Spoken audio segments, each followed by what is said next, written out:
22장 20절에서 24절까지 말씀이 되겠습니다.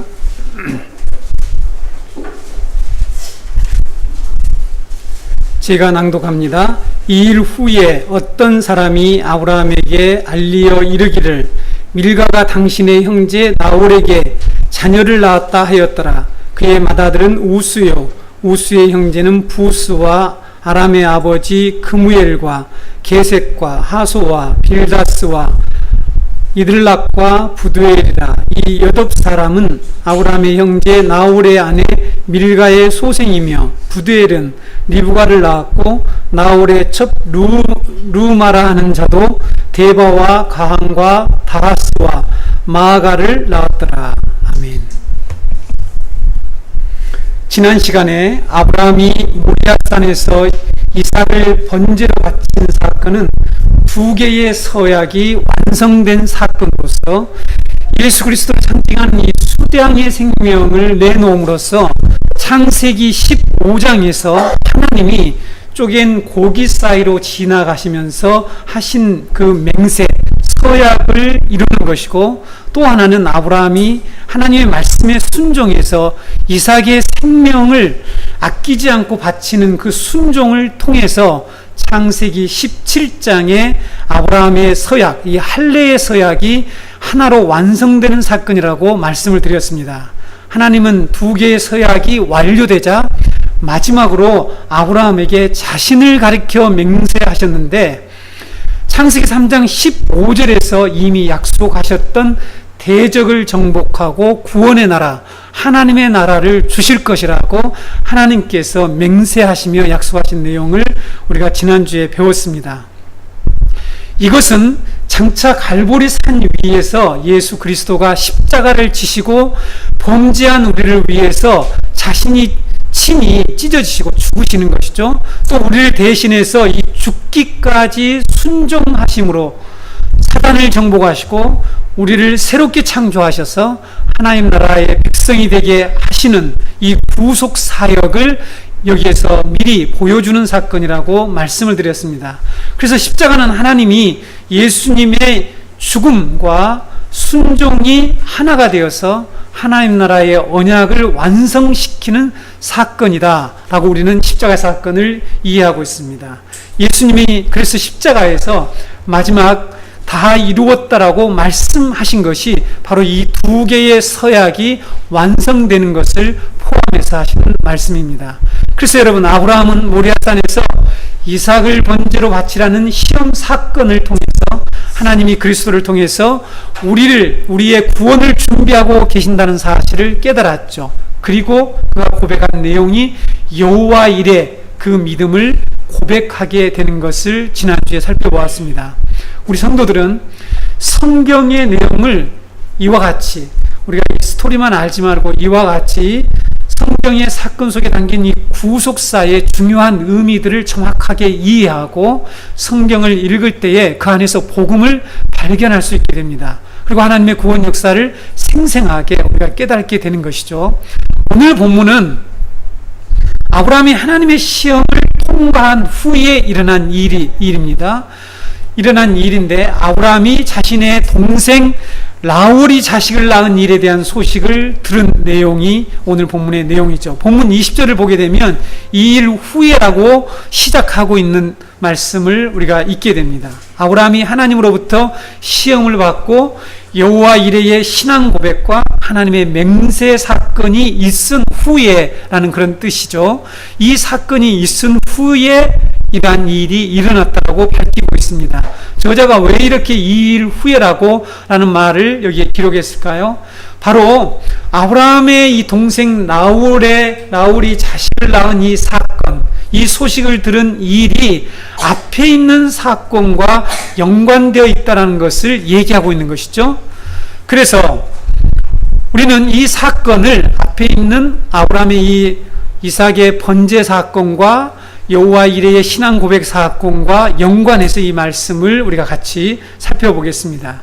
이 사건은 하나님이 아브라함에게 약속하신 언약을 어떻게 여호와 이레가 되셔서 성취시켜 나가시며 아브라함은 어떻게 여호와의 일에 이 신앙을 가지고 살아가고 있는지를 보여주는 그런 내용이 이 속에 담겨져 있습니다. 우리가 이미 배웠던 말씀 창세기 11장 26절에 32절에서 데라가 70세에 아브라함과 나홀과 하란 이 삼형제를 낳게 되죠. 그런데 하란은 아버지 데라보다 먼저 갈대아 우르에서 죽습니다. 그리고 아브라함은 사레와 결혼을 하게 되고 라울은 이 죽은 형제인 하란의 딸 밀가와 결혼을 합니다. 갈대아 우르에서 결혼을 합니다. 근데 아브라함은 하나님의 부르심을 받고 아버지 데라와 사레와 그 다음에 조카 롯을 데리고 갈대아 우르를 먼저 떠나게 되죠. 우리가 이미 살펴보았습니다. 그런데 라울도 언제 갈대아 우르를 떠났는지 모르지만 메소포타미아 북서쪽에 있는 하란 근처 밧담 아람이라고 하는 곳으로 이사를 하게 됩니다. 이사를 해서 그곳에서 자신의 이름을 딴 이 나홀의 성을 세우죠. 나홀의 성을 세웁니다.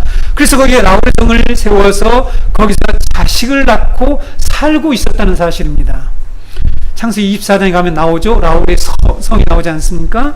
아브라함은 이렇게 자신의 동생 나홀이 밧담 아람의 나홀의 성에서 자식을 낳고 살고 있다는 소식을 어떤 사람을 통해서 듣게 됩니다. 우리가 보기에는 별 특별한 의미가 없어 보이는 이 사건이 23장과 24장을 이해하는 중요한 이 단초가 된다는 사실이죠. 그러니까 24장에서 일어나고 있는 이 사건의 중요한 기초가 된다는 것을 우리가 알 수 있습니다. 아브라함은 어느 날 자기 형제 라울이 아내 밀가를 통해서 8명의 자식을 낳았고 또 첩인 루마를 통해서 4명의 자식을 낳았다는 소식을 듣게 되죠. 그리고 이 8명의 아들 중에 막내인 부두엘이 리브가를 낳았다라고 하는 이런 소식을 듣게 됩니다. 물론 이 부두엘은 라반과 리브가를 낳게 됐죠. 그래서 여기 리브가라고 하는 딸을 낳았다는 소식을 듣습니다. 아브라함의 형제 라울이 자녀를 12명의 자녀를 낳고 또 손녀 리브가를 보았다는 소식이 우리에게는 우리가 보통 있는 일처럼 들리죠. 그렇죠? 누구 집에 손주가 태어났다더라, 누구 집에 자식이 태어났다더라 하는 이런 대수롭지 않는 일처럼 보이는 이 내용이 왜 성경에 기록되었을까? 이 소식은 아브라함이 아내 사라를 위해서 가나안 땅에서 매장지를 구하는 이 일과 40세가 된 노총각 이삭의 아내를 구하는 일에 중요한 영향을 미친다는 사실입니다. 그렇죠? 24장에 가서 보면 아브라함이 이삭의 아내를 구하기 위해서 자신의 종을 나홀의 성으로 보냅니다. 그때 종에게 맹세를 시키는 내용이 나오죠. 24장 3절 4절 우리 읽어보겠습니다. 내가 너에게 하늘의 하나님 땅의 하나님이신 여호와를 가리켜 맹세하게 하노니 너는 내가 거주하는 이 지방 가나안 족속의 딸 중에서 내 아들을 위하여 아내를 택하지 말고 내 고향 내 족속에게로 가서 내 아들 이삭을 위하여 아내를 택하라. 맹세를 시키고 이런 명령을 하게 됩니다. 아브라함이 자신의 아들 이삭의 아내를 가나안 족속의 딸들 중에서 택하지 말고 고향 자기 족속에게 가서 구해올 것을 종에게 맹세시키면서 명령해서 보냅니다. 여러분 당시 결혼 문화의 상황으로 볼 때 이삭은 아주 늦은 나이에 결혼을 하게 되는 것을 볼 수가 있죠. 여러분 23장 1절을 보면 사라가 죽을 때 나이가 기록되어 있죠. 몇 살에 죽었습니까? 127세에 죽었더라. 여러분 성경에 기록된 여성들이 임종에 관한 여성에 대해서 유일하게 나온 그런 장면입니다. 성경에 어떤 여성의 임종을 기록한 내용이 여기 외에는 없다는 사실이죠. 127세에 죽었다라고 기록하고 있는데 사라가 90살에 90세에 이삭을 낳았죠. 그러니까 어머니 사라가 죽었을 때에 이삭의 나이는 몇 살입니까? 37살이라는 사실이죠. 그리고 이삭은 어머니가 죽은 후에 3년이 지나서 40살에 40 40세에 혼인을 하게 됩니다. 25장 20절에 보게 되면 이삭은 40세에 리브가를 맞이하여 아내를 삼았으니 이렇게 기록되어 있죠. 여러분, 이처럼 이삭은 상당히 늦은 나이에 결혼을 하게 되는 것을 볼 수 있습니다. 그렇죠. 아주 늦은 나이에. 고대 사회는 아버지 허락을 받아야만이 결혼을 하던 시대였죠. 예전에 우리도 예전에 우리도 그랬죠. 요즘은 별로 허락을 받지 않아도 결혼하는 일들이 있지만 아버지의 허락이 있어야만 결혼을 하던 그런 시대였는데 아브라함이 그때까지 이삭의 결혼을 허락하지 않았다는 것을 알 수가 있겠죠. 40살까지. 아브라함은 왜 이삭이 그렇게 나이가 들 때까지 장가를 보내지 않았을까?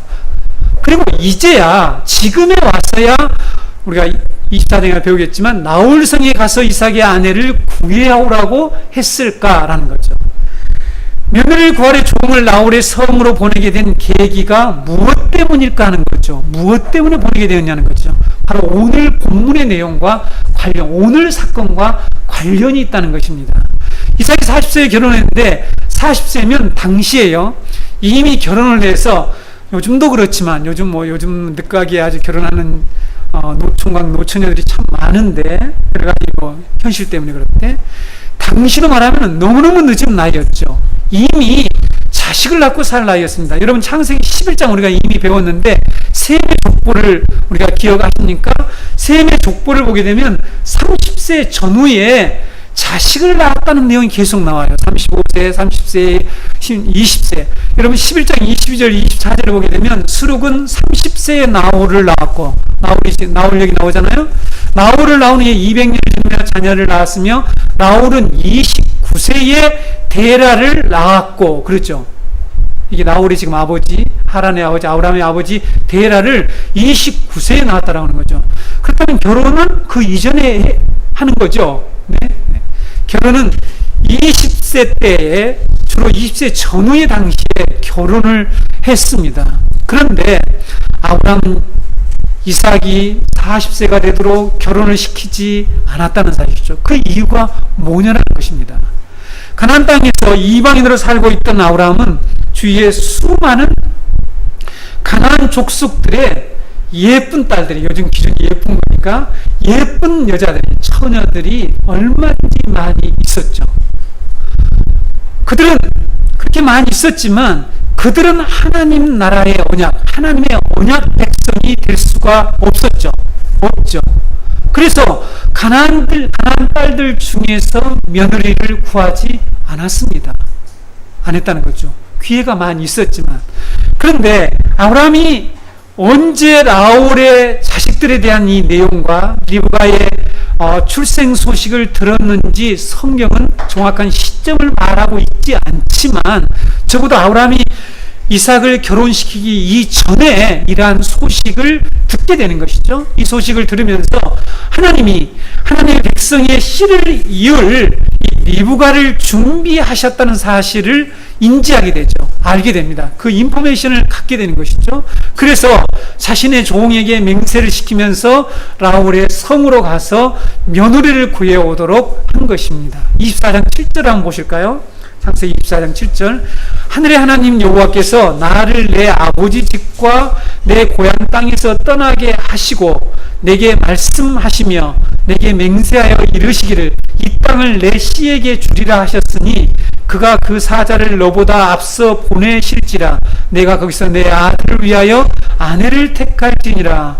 하나님이 아브라함에게 하신 그 말씀, 언약, 맹세를 그에게, 종에게 기억시켜 줍니다. 기억시켜 주면서 이 땅을 내 씨에게 주리라, 내 씨에게 준다라고 하는 이 약속의 말씀을 기억시켜 주는 거죠. 누구의 종에게요. 그리고 하나님이 사자를 너보다 먼저 보내셔서 준비하고 있을 테니까 너가 가서 이삭을 위해서 아내를 구해오라, 이렇게 말합니다. 여러분, 잘 우리가 생각을 해봅시다. 어차피 자기 형제가 살고 있는 곳으로 며느리를 구하려 보낼 계획이었으면 더 일찍 보낼 수도 있었겠죠. 그렇지 않습니까? 좀 젊었을 때, 20대 때, 결혼 정년기 때 보낼 수도 있었는데 이삭이 이렇게 나이가 많을 때까지 기다린 이유가 무엇일까 하는 것이죠. 그리고 아내가 살아있을 때에 함께 장가를 보내서 같이 이렇게 결혼식장에도 참여하고 이렇게 했으면 좋았을 텐데 지금은 사라가 죽었습니다. 이삭이 결혼할 때는 사라가 죽은 후에 아브라함이 종에게 하나님이 자기에게 약속하신 말씀을 알려주면서 하나님의 사자가 먼저 가서 준비해 놓을 테니 이삭을 구해오라고 이렇게 말을 하고 있다는 사실이죠. 무엇 때문일까요? 바로 이 여호와 이레의 신앙 때문인 것입니다. 여호와 이레의 믿음 때문이라는 것이죠. 내 씨가 이 땅을 차지하게 될 것이며 내 씨가 크게 번성하게 될 것이다. 내 씨가 이렇게 얘기하고 있죠. 그래서 아브라함은 계속해서 하나님 나라의 백성의 씨를 이어가야 하는데 그동안에 우리가 유추해보건대 그동안에 자기 형제들에게서 이런 리브가가 태어났다는 얘기를 듣지 못했다는 것이죠. 자, 그래서 제가 앞에서 말씀드렸죠.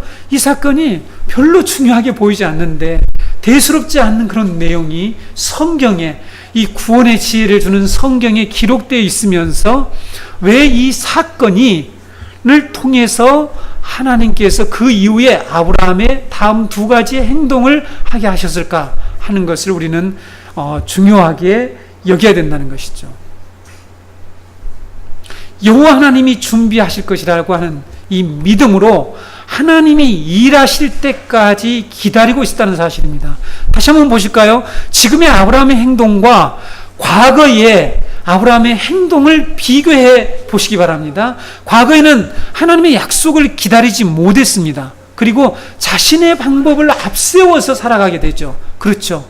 조급했습니다. 기다리지 못했잖아요. 사라나 아브라함이 조급하게 기다리지 못했죠. 하지만 이 모리아산에서 여호와 이레 하나님을 만난 후인 지금의 아브라함은 앞서가지 않았다는 사실이죠. 자, 이 부분이 우리에게도 매우 중요합니다. 지금 오늘 이 사건 이후에 이제 모리아 사건 이후에 아브라함의 세계는 구원받은 성도가 어떻게 살아야 하는가 하는 것을 지금 우리에게 가르쳐주고 있기 때문입니다. 이삭이 노총각이 되어가는 것을 보면서 부모로서 마음이 조급했을까요? 안 조급했을까요? 네? 조급하죠. 심정이 아직 이해가 안 되시는 분들이 많죠. 아직 자녀들이 결혼 적령기가 안 되어서. 네. 40세가 되었다는 거죠. 당시로서는 어마어마하게 나이를 먹은 거잖아요. 오늘날에도 뭐 두말할 필요 없지만 얼마든지 조급해져서 가나안 족속의 이 딸들 중에서 며느리를 구할 수 있었겠죠. 근데 아브라함은 그렇게 하지 않았습니다. 그렇죠? 예전처럼 이스마엘을 상속자를 삼게 해주세요. 그리고 자기 종을 상속자로 삼게 해달라고 하는 이런 앞서가는 일을 하지 않습니다. 40살까지 계속해서 기다렸다는 사실이죠. 여호와 이레 하나님이 언약하신 것을 준비하실 것이고 성취시켜 나가실 것을 믿고는 그때를 기다린 것이죠. 조급하지 않았습니다. 여러분, 말세에 고통하는 때가 이르니 사람이 조급해진다고 그랬습니다. 여러분, 조급한 것도 죄고, 말세에 우리가 하나님의 언약을 붙잡지 않고 하나님의 구원의 역사를 생생하게 이 복음을 통해서 믿지 못하면 우리가 조급해지게 되는 거죠. 그렇죠? 이 시대의 사람들이 불안하고 염려하고 조급해야 하는 그 이유가 무엇입니까? 하나님의 구원의 역사를 믿지 않기 때문이죠. 근데 신자들 중에도 마찬가지죠. 그렇죠? 신자들 중에도 조급하고 앞서서 뭔가 해야 되고 불안하고 어떤 것이 이루어지지 않는 것 같고 하는 이러한 생각들이 우리들을 계속해서 힘들게 만들지 않습니까? 그렇죠? 근데 아브라함이 모리아산에서 일어난 이삭의 번제 사건, 특별히 여호와 이레 하나님을 만난 이후에 그의 삶이 완전히 전환되었다는 거죠. 바뀌었습니다. 이것이 바로 오늘 우리가 예수를 믿는 십자가의 복음을 믿는 성도의 이 바뀐 삶, 전환된 삶이어야 된다는 거죠. 여호와 이레 하나님이 언약하신 것을 준비하실 것이다 고백했지 않습니까? 그렇죠? 성취시켜 나갈 것을 믿고는 때를 기다렸습니다. 그럼 기다림 가운데 살고 있는데 어떤 사람이 와서 나홀의 성에 당신의 동생, 이 형제 나홀이 이렇게 살고 있더라. 근데 자식을 12명이나 낳았고 그 중에 리브가라고 하는 예쁜은 빼고 예쁜이 기준이 될까 뺀 것 같아요. 요즘 하도 예쁜 여자 찾으니까 리브가라고 하는 딸을 이 손주를 보았더라. 이런 내용을 알려주었습니다. 알려주었대요. 이것을 들었어요. 누가요? 아브라함이 들었다는 거죠. 들음은 우리에게 반드시 영향을 미칩니다. 그렇죠, 성도 여러분? 예, 듣는 것은요, 우리에게 반드시 영향을 미쳐요. 그렇죠? 그래서 듣는 것을 주의해야 된다 그랬잖아요. 그래서 유사복음, 거짓된 복음, 잘못된 말씀을 들으면 안 됩니다. 여러분, 잘못된 인포메이션을 가지면 이 잘못된 결과가 만들어지지 않습니까? 그렇죠? 아브라함은 여호와 일의 하나님에 대한 인포메이션을 들은 거예요, 사실은. 그렇죠? 아브라함이 여호와 일의 구원의 하나님을 모리아산에서 만난 후에 그의 삶은 하나님의 언약을 따라 사는 그런 생활로 완전히 바뀌었는데 그의 이 삶의 중심에는 여호와 일의 신앙이 자리 잡고 있었는데 바로 하나님께서 예비하신 며느리가 있다라는 사실을 들었다는 것이죠. 그것이 바로 그의 삶에 영향을 미치고 종을 보내는 창세기 24장이 매우 중요해요. 얼마나 중요했으면 이렇게 길게 제가 말씀드렸죠. 창세기 50장에서 가장 긴 장, 무엇이 그렇게 중요하길래 그렇게 길게 이 내용을 말씀하고 있을까 하는 거죠. 하나님이 아브라함에게 약속하신 하나님 나라에서 중요한 것 두 가지가 있죠. 무엇입니까? 하나는 그 나라의 백성의 시죠. 시의 문제입니다. 시의 문제. 또 하나 무엇입니까? 땅의 문제. 땅에. 이 땅을 내 시에게 주라. 땅과 시가 하나님 나라에 아브라함에서 매우 중요하단 말이죠. 아브라함이 이 두 가지를 전혀 다 정반대의 방식으로 해결해 나가요. 정반대 방식으로. 무슨 말인가 하면 씨를 준비하는 이삭의 아내를 구하기 위해서는 가나안 땅을 떠나서 고향과 자신의 족속에게로 가지만 땅은 가나안 땅에서 준비한단 말이에요. 맞습니까? 지금 그 내용이 이제 23장과 24장에 나오는 내용이죠. 시와 땅에 관한 이 문제를 가지고 아브라함이 어떻게 여호와 일의 신앙으로 그것을 풀어나가는지가 23장과 24장의 내용이라는 것입니다. 23장에서 아브라함은 사라가 죽자 고향 갈대아 우리에 돌아가서 매장하지 않습니다. 아내를 데리고 고향으로 돌아가지 않는다는 사실이죠. 자, 이 말씀이 어떤 의미가 있습니까? 고대 시대 때나 옛날 우리나라도 마찬가지죠. 사람이 죽게 되면 어떻게 합니까? 고향으로 돌아가죠. 고향에 돌아가서 묻습니다. 지금도 다 서울에서 돌아가셨는데 영구차로 이렇게 고향까지 내려오잖아요. 이때도 마찬가지예요. 고대 시대도 마찬가지죠. 그런데 사라의 매장지를 가나안 땅에 있는 막벨라 굴을 매입해서 장사를 지내는데 왜 그랬습니까? 이것은 하나님의 약속을 따라 사는 그의 이 삶의 행동이었다는 사실이죠. 그래서 하나님 나라의 이 땅을 준비하는 일이었습니다. 하나님 나라의 땅을 준비하는 일이었다는 거죠. 물론 더 중요한 믿음이 이 막벨라 굴을 매입하는 사건 속에 들어있는데 우리가 다음 주에 자세히 살펴보겠죠. 23장 전체를 다음 주에 우리가 배울 텐데 그래서 아브라함이 굳이 값을 이렇게 치르지 말라고 해도 그냥 주겠다고 하는데도 굳이 값을 치르면서 그 땅을 매입하는 이런 내용을 우리가 다음 주일에 보게 될 것입니다. 왜 그랬을까 하는 것이죠. 바로 그의 이 신앙의 문제였다는 거죠. 그의 믿음의 문제였다는 사실입니다. 바로 하나님 나라의 이 언약을 붙잡고 그가 살고 있는데 그 믿음에 의해서 여호와 이레의 믿음에 의해서 이러한 행동을 했다는 사실입니다. 또 아브라함은 하나님 나라의 씨를 준비하는 이삭의 아내를 구하는 일을 가나안 땅에서 하지 않았다는 거죠. 그리고 이삭이 그렇게 노총각이 되어가고 있는데도 불구하고 계속해서 며느리를 구하지 않았습니다. 얼마나 당시 사람들에게 당신 내 아들 왜 결혼 안 시키냐 이런 얘기를 들었을지 모릅니다. 가나안 땅에서 이삭의 아내를 구하는 일은 마치 이와 같습니다. 나중에 하나님께서 율법으로 금지한 일인데 두 가지 씨를 한 밭에 파종하는 일과 같기 때문이죠. 다시 말하면 혼합해버린 거죠. 결코 섞여서는 안 될 그 씨를 섞는 아주 하나님께 잘못된 행위였기 때문에 아브라함은 그런 일을 하지 않았다는 사실입니다.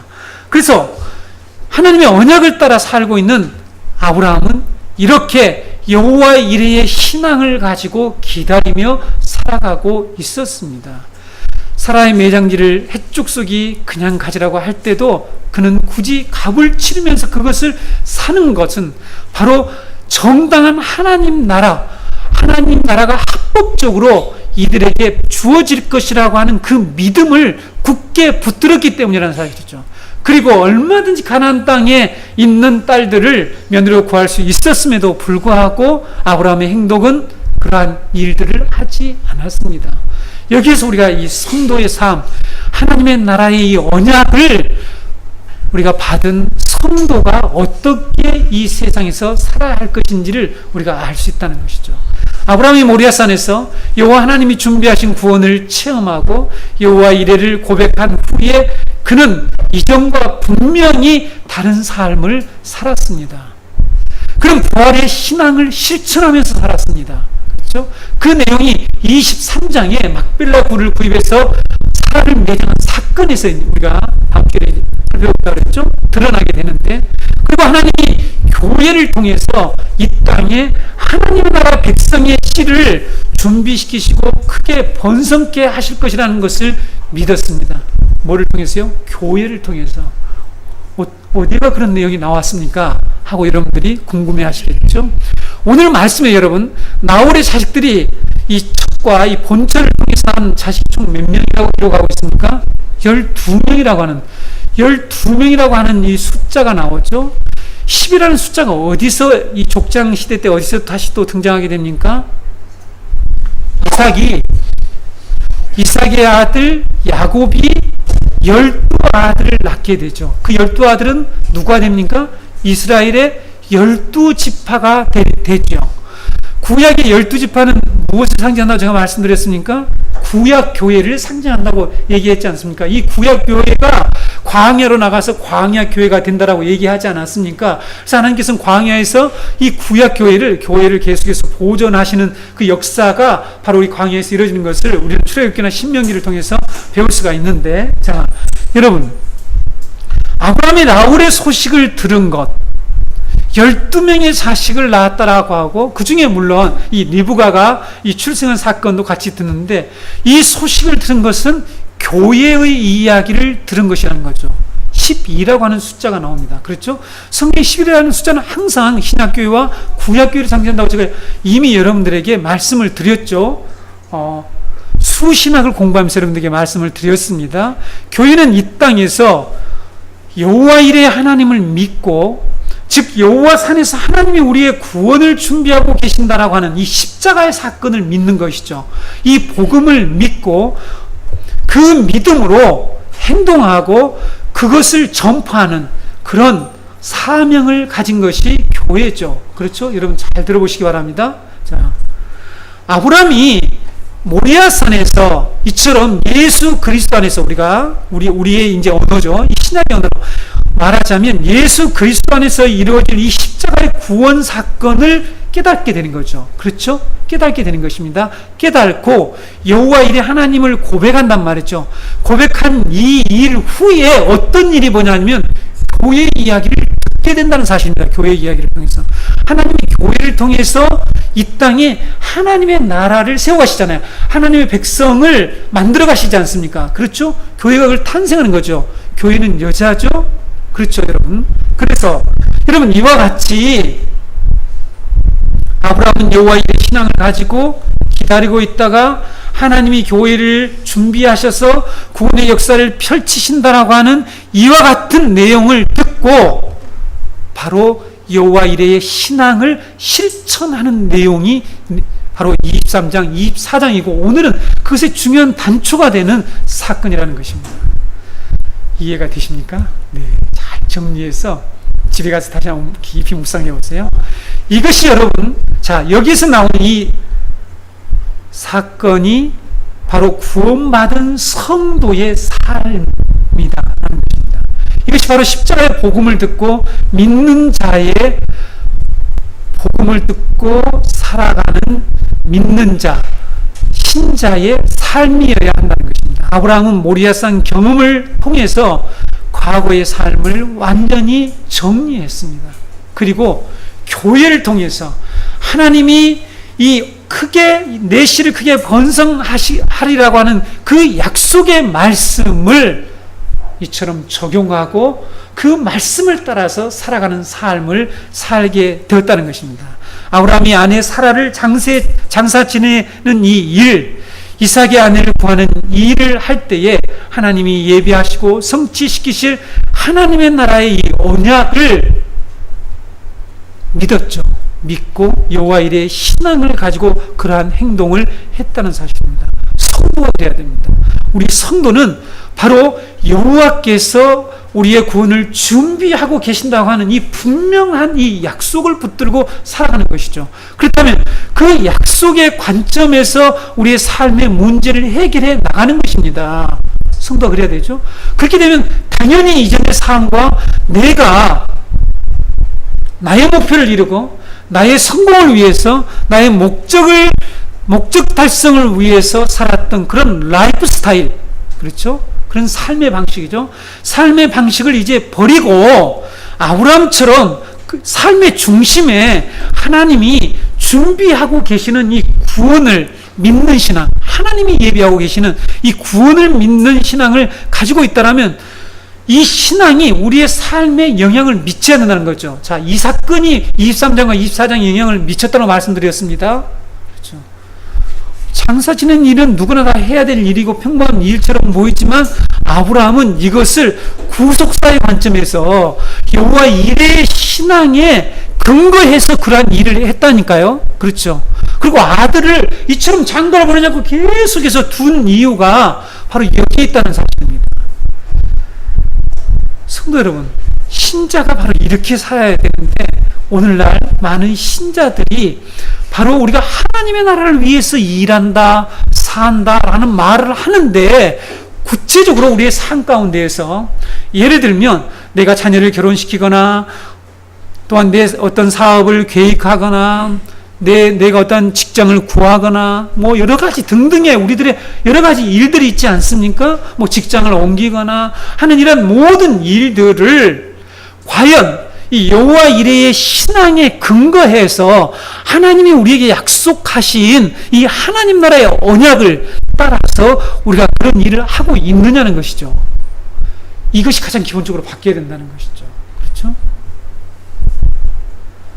자, 많은 기독교 신자들이 하나님의 나라를 위해서 일해야 한다는 것을 잘 알고 있습니다. 그래서 그 내용을 어떻게 협소하게 이해하고 있습니까?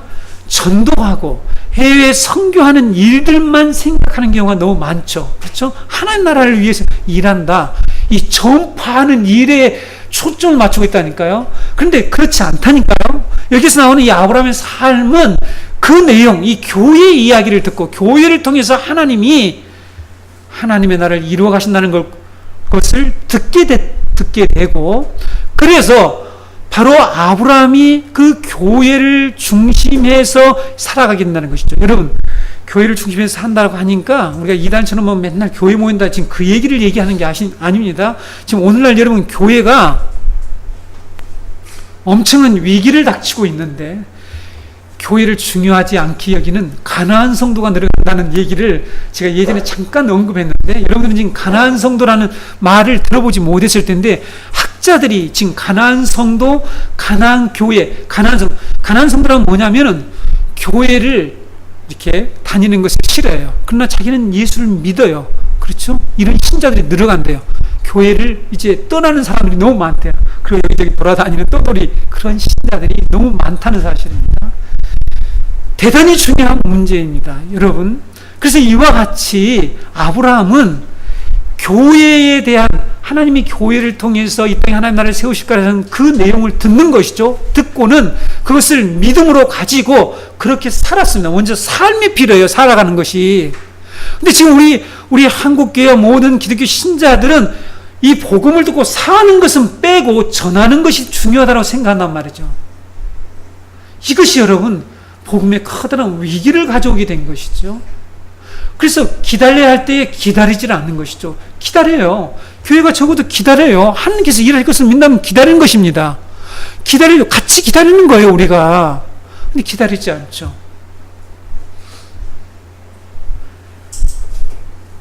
성도 여러분, 우리가 살면서 행동하는 이 모든 생활에서 여호와 이레의 신앙을 따라 사는 것이 바로 하나님 나라를 위하여 일하는 것입니다. 무슨 얘기인지 아시겠습니까?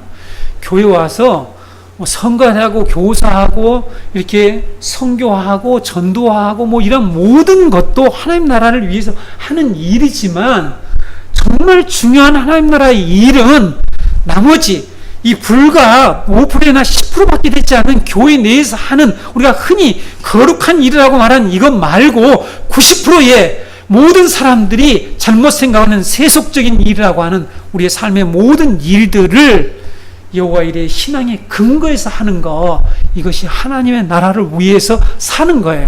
그렇죠? 그래서 성도 여러분, 오늘 이 사건, 정말 특별하게 보이지 않는 사건, 이 사건 속에 아브라함이 이 사건을 통해서 다시 한번 여호와 이레의 신앙을 실천하게 되는 중요한 기초가 되었다는 이 말씀을 기억하면서, 오늘 이 자리에 계신 우리 성도님들도 여호와 이레의 신앙을 구체적으로 우리의 삶에서, 저와 여러분의 삶에서 실천하며 사는 성도들이 되시기를